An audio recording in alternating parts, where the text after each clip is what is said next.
Grebengrad, drevni kameni čuvar na međi sjevernog i južnog Zagorja.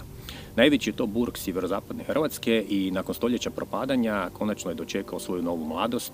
Krenula je obnova prije nekoliko godina. Rezultati su već jako vidljivi i jako me veseli vidjeti kako će to sve skupa na kraju izgledati.